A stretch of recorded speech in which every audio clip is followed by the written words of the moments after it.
He pulled up on Yus ready to fight, pressing him to handle it right there. But instead of standing on business, Yus folded, literally ran. Footage circulated online showing Yus Jeezy's backing up, hands up, trying to explain his side while his own manager tried to square up. I mean, that's not really running from nobody, bro.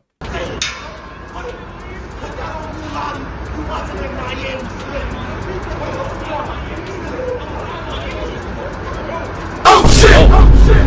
Oh.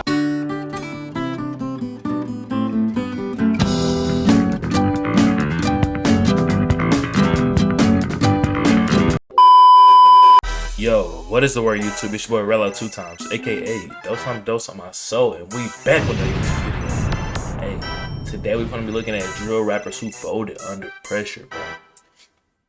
Hey, folding under pressure is crazy, especially if you're getting talked to by the cops. Snitching accusations. They gonna be the downfall of you, bro. Don't come back to the hood, cause they gonna be on that, bro. You might get jumped, might get shot, might die. Ain't no point even coming back, but bro, hey, make sure to like, comment, and subscribe, y'all boys. I ain't gonna keep talking, nigga. Get straight to the video, y'all boys. Let's get straight to that motherfucker. Oh God. One rapper allegedly told cops he touched the gun and knew it was in the apartment, helping them build a case against his own team. What? One rapper slipped on a drill. Another rapper dissed Block and regretted it. This is drill rappers who folded under pressure. Bloodhound Q50 does a split on a drill. Bloodhound Q50 was never supposed to be seen as the one who folded. He came up as one of the most talked about young faces tied to the Bloodhounds. Real name unknown, but known in the streets of Indiana before he relocated to Chicago to run with his cousins, Lil Jeff and J Boogie. The three of them were tight. Lives, drills, beef, everything they did was together. But when it mattered the most, during a real step on ops, Q50 slipped, literally. Bro, my nigga, I can't lie, that shit been going around for so long. Ever since Lil Jeff died, bro. That shit funny as shit, bro. Now imagine, he was just running too. He was just running, he was split. Man. Going out the worst way, bro. I can't even fake it. June 8th, 2024 was the day it all came crashing down. Q50, Lil Jeff, and T-Slick pulled up to Trap City in a stolen striker, looking to catch a body. There had been pressure building between the Bloodhounds and Trap City over a chain that got finessed. It started as back and forth trolling, but now it was blood for blood. The Bloodhound crew wasn't just sliding for a name. Right there. They wanted revenge and another hat for the scoreboard. They pulled up to the block ready. Glock switches, black hoodies, and the engine running. But from the moment they stopped, something already looked off. Jeff didn't hesitate. He jumped out the car fast and pushed up the block, moving through the cut. Meanwhile, Q50 and T-Slick stayed by the striker. They fired off a few shots from far but didn't push up with him. It was clear Jeff thought they were behind him, but when he turned that corner solo, he was on his own. Jeff chased a Trap City member into a house. That was supposed to be a clean hit.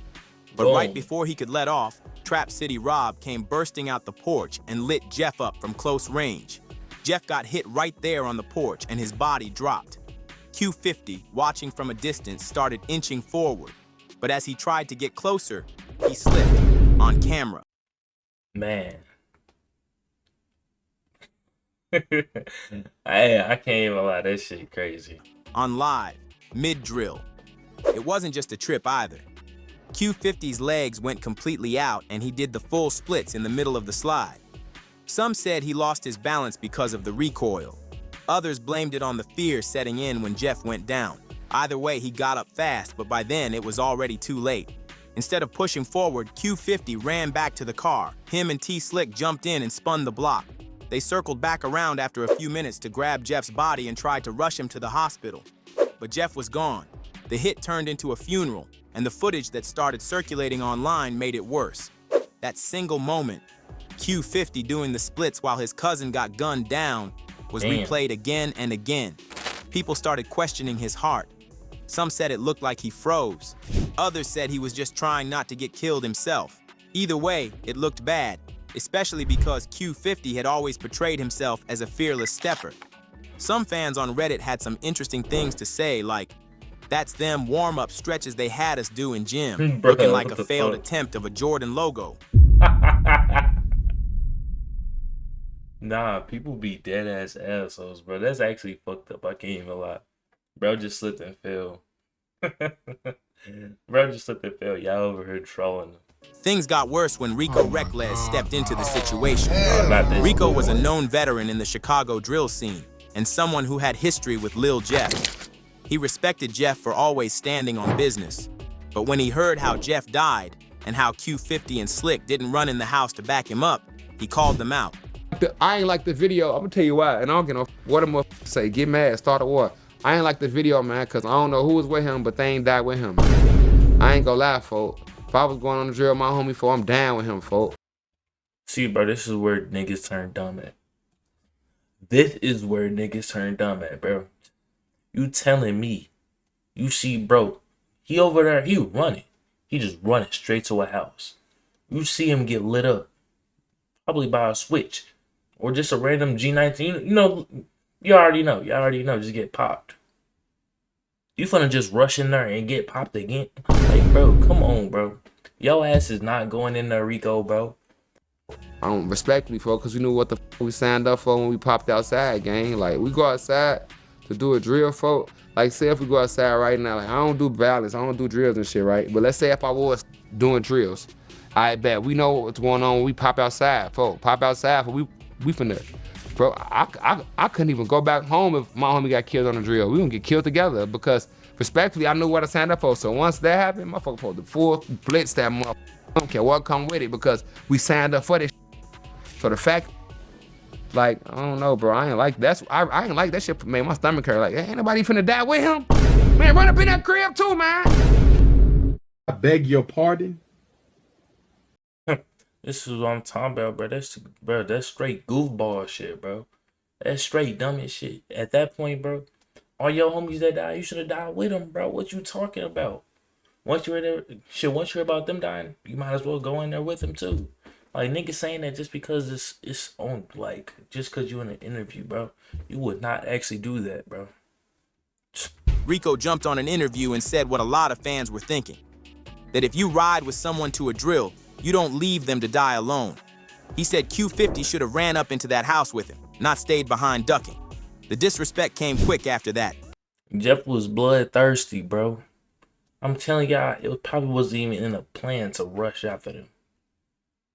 His gun clicked after that, and he kept rushing in there, running. Hey, that's how shit go. Rel Vert, another bloodhound, jumped in and started going back and forth with Rico. Q50 didn't stay quiet either. He hopped on his own story and told Rico dead homies, do some. That just fueled the fire. Rico got back on live and clowned Q50, giving him the nickname Q50 Don't Slip. He mocked the moment Q50 fell during the drill. I don't really know where I'm coming from when I'm recording this. You see, I'm on some balance that shit, but they used to call me Rico Don't Shoot Him. What the f is your name is? Q50 Don't Slip? Shoot your ass tweaking. Now everybody had something to say. Yeah, the moment started trending. People edited the footage and put clown music over it. Some fans said it was just bad luck. Others said it showed Q50 was never really about it. Behind the scenes, rumors were flying. He slipped? Some said Q50 was only with the Bloodhounds for clout, that he moved from Indiana just to be around real steppers like Jeff, that without Jeff, Q50 was just another rapper trying to look tough. And with Jeff gone, there was nobody left to vouch for him the same way. Jeff's death wasn't just another L in the streets, it was personal. Q50 and Jeff were blood, grew up together, lived together, rapped together. And when Jeff needed backup, Q50 stayed by the car and ended up on the pavement. That's something fans and ops alike never forgot. Even now, Q50 hasn't fully recovered from that moment. His music still gets views, but the energy 100%. around him isn't the same. The people who once saw him as next up now treat him like he's just another rapper who froze up when it mattered. The fall didn't just take him to the ground, it knocked his whole image down with him. But it seems he will still slide for Lil Jeff if anyone mentions him. Are we being serious right now? This nigga motherfucking Q50 just dropped a song like a day or two ago. that's dead ass over 1 million right now. That G19 Switchy, are we being serious right now? In the song BHSTK, he raps, Shit happened, trying to man. mention my brother. Better not. Make it go viral like TikTok. Lil Jeff's death changed a lot for the Bloodhounds. T Slick ended up catching a case for a different double murder. And Q50, he's still active, still rapping and dissing ops. Yus G's running from a fade and dissing King Von. Yus GZ built his reputation in the New York drill scene off energy, disrespect, and loyalty to YGs. He was young, aggressive, and always in the mix when it came to dissing ops. But when Damn. pressure hit in real life, not a track or a live, things didn't go the way fans expected. It started with some stolen Zaza and ended with Yus running from his own people, making peace posts to King Von. Hold up, let me see. Say, these things managed to make Yus G's run for his life after allegedly stealing Za from him. Okay. On after dissing him and getting called out by some of the biggest names in the scene. The first major blow to Yus G's image happened during a trip to Miami with the YGZ. According to multiple sources and viral footage, while the crew was down there on vacation, Yus allegedly stole some weed from D-Thang's manager. Wow. When they got back to New York, the tension followed them home. D-Thang's manager wasn't letting it slide. He pulled up on Yus ready to fight, pressing him to handle it right there. But instead of standing on business, Yus folded, literally ran. Footage circulated online showing Yus Jeezy's backing up, hands up, trying to explain his side while his own manager tried to square up. I mean, that's not really running from nobody, bro. That's nothing. He not running. He just simply just moved back. He dodged, bro. Running mean yo ass over there. Full track star, yo ass over.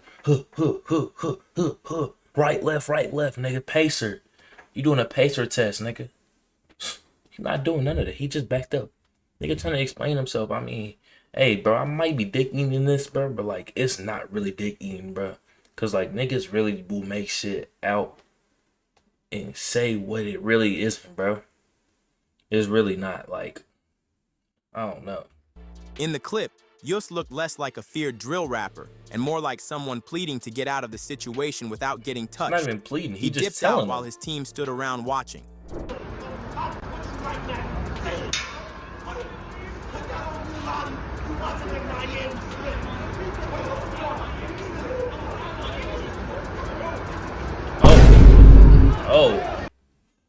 Oh. I ain't see this clip. I ain't see this. Full on running from him. I would have just socked buddy. Fuck all that. Yo ass running. You pushing up. I hit your ass with the meanest overhand. Full on running is fucking crazy. Oh my. Ops saw the footage and had a field day. Kenzo Bala said, "Nay, I would have popped on him on bro," making it clear he wouldn't have let that slide. B-Lovey jumped in too, commenting, "Nay, this is crazy," mocking how Yus folded in front of his own people. It was a rare moment in drill where fans saw a supposed stepper ducking a fade, not from Ops, but from his own manager. That moment alone was enough to hurt his credibility, but it got worse. Back in New York, the tension between Yus G's and O Block was heating up. It started online. Yus G's and Shoebox Baby were going back and forth dissing each other. Shoebox Baby from O Block had called out Yus's dead homies, violating heavy. Yus responded by going at King Von, dropping a post saying he was smoking Von while playing NBA Youngboy in the background. An obvious nod to Von and Youngboy's. That's the thing, bro. Yo ass tweaking, bro. Yo ass tweaking. It's two whole different cities. See, Chicago will get on it immediately. Them niggas ready to crash. Them niggas ready to die. Niggas from Chicago will dead ass take a plane trip. Go anywhere. You should have learned this shit with Dirk.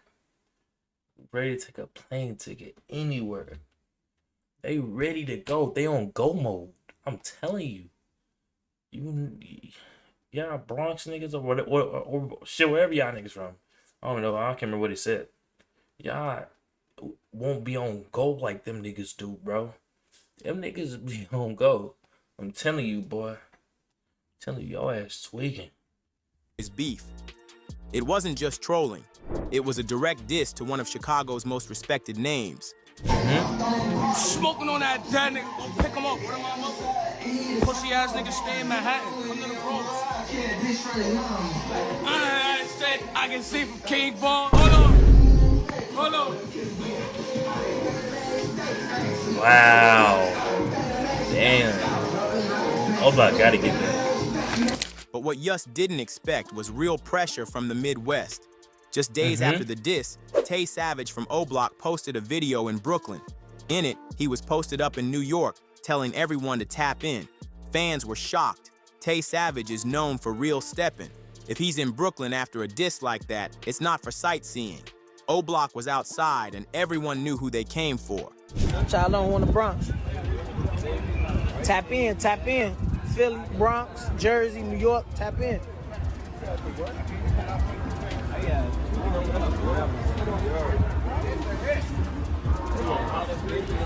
Suddenly, Yus G's was no longer talking tough. He posted to IG trying to defuse the situation, writing, "Long live King Von," and saying it was all a misunderstanding. This was just days after dissing Von. Oh man, this nigga's going out the worst way. Oh brother, this nigga is going out the worst way. How you gonna say smoking on that Vine, doing the young boy dance, telling some fuck him, then saying misunderstanding? Are we being dead ass serious? Like, shit like this could only be in movies. It could only be in movies. That shit can't be real life. Like, bro, no way. Like, I don't know, bro. I swear to God, some niggas just be hoes, bro. On and bumping Youngboy. The post was so soft compared to his usual tone that fans immediately started clowning him. For drill fans, this was a huge L. Not only did Yus get called out for ducking a fade from his own team, but now he was backtracking after dissing one of the biggest names in the game. Exactly. The pressure got too real. From YGs to O Block, he was folding under heat he wasn't built to handle. In drill culture, image is everything. Folding under pressure, especially in public, sticks with you. And for Yus G's, those moments might have done more damage to his career than any op could have. He came in the game as a Bronx youngin' with promise, but between ducking fights, trying to explain stolen weed, and apologizing to the same dead rappers he dissed, he showed that when the heat's on, he don't apply pressure. He folds. It's Op true. gets caught lacking after trying to rob someone.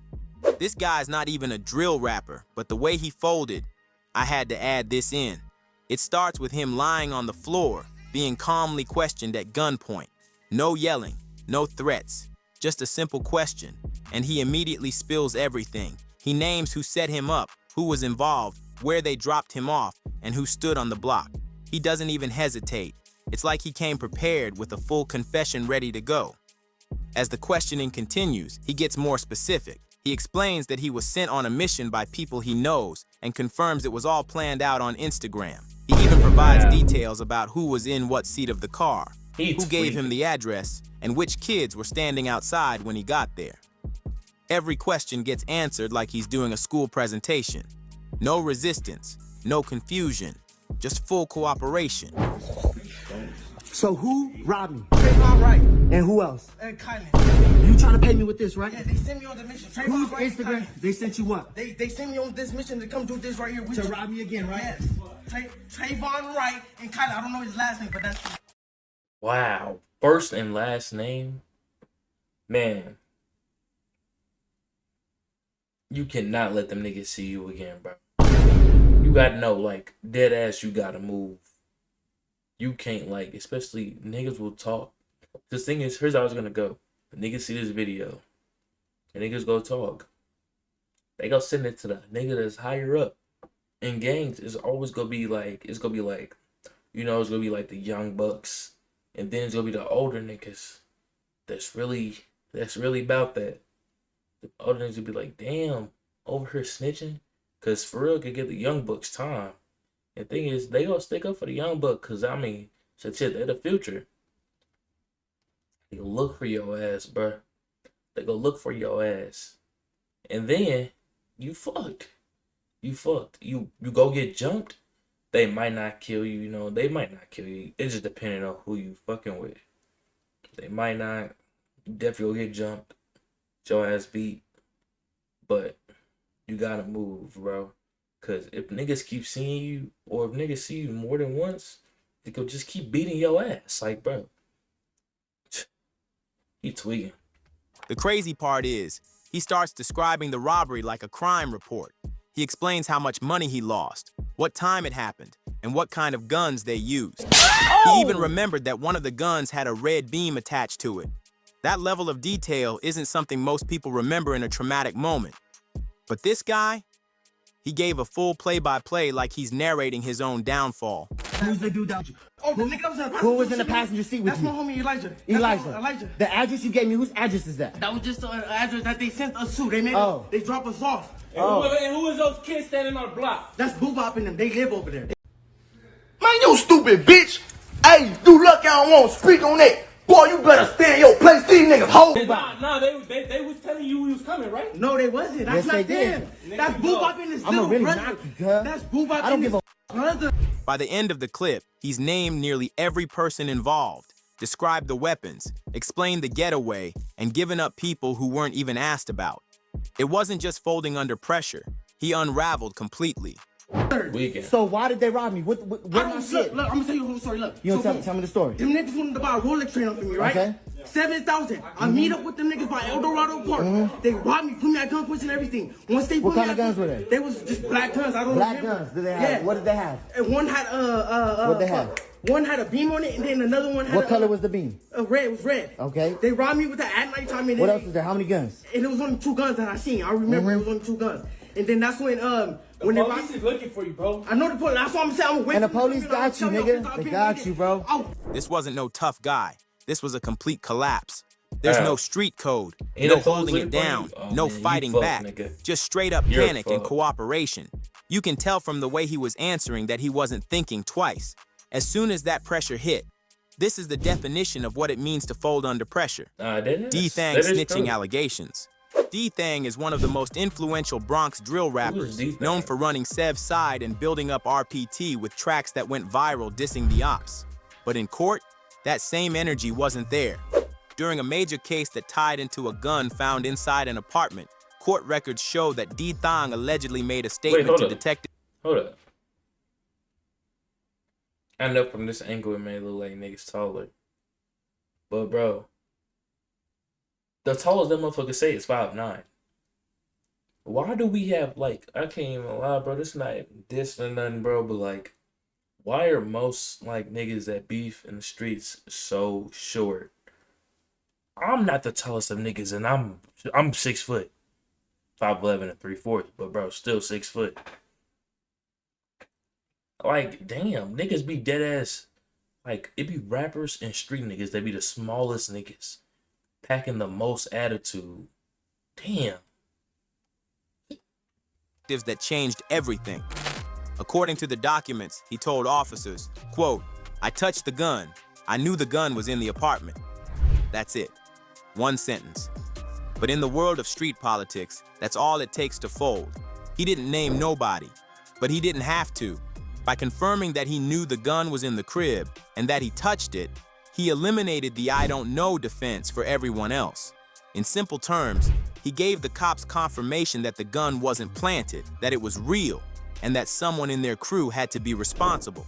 The pressure hit, and instead of staying solid, D-Thang said just enough to tighten the case against his own people. The situation got even messier when Bando, one of the rappers connected to the case, ended up taking the full charge. While Bando stayed silent, D-Thang's words helped detectives lock the story in. Fans and street watchers started saying D-Thang dry snitched. He didn't point fingers, but he helped the police figure it out. On top of that, Ain't there's lying, a video yeah. tied to this case where D-Thang is holding the exact same gun that ended up being linked to multiple shootings. So when the statement came out that he touched the gun and knew it was in the apartment, it wasn't just talking, it was backed up by visuals. Ballistics tied that gun to 3 separate shootings, and now it was in a video and in D-Thang's own words. Even in a later situation, D-Thang was heard saying, "I'm a civilian, I don't got nothing on me," trying to separate himself from the streets in front of police. That made it even worse for his image. You can't make diss tracks calling yourself the face of the Bronx, then turn around and say you're not part of it when things go left. That is From a true. fan perspective, this looked like the exact moment when D-Thang folded under pressure. No matter how solid your music is, or how many ops you diss, once paperwork drops and you're tied to helping the police, even indirectly, your whole reputation takes a You're hit. cooked. The streets don't forget moments like this. And for Bando, he's still locked up while D-Thang's outside, making music, but with his name now attached to one word that drill rappers fear the most: snitch. Click one of the boxes on the right or the left to watch a video similar. Nah, bro, I'm good. Damn, niggas dry snitching niggas. Damn, this shit just crazy. Shit buck wild, for real, for real. But hey, y'all, this the end bit. Damn, this the end of the video, bro. Hey, make sure to like, comment, and subscribe, bro. Hey, support Rella 2 times. Hope y'all enjoyed the video, and I'm out of here. Deuces.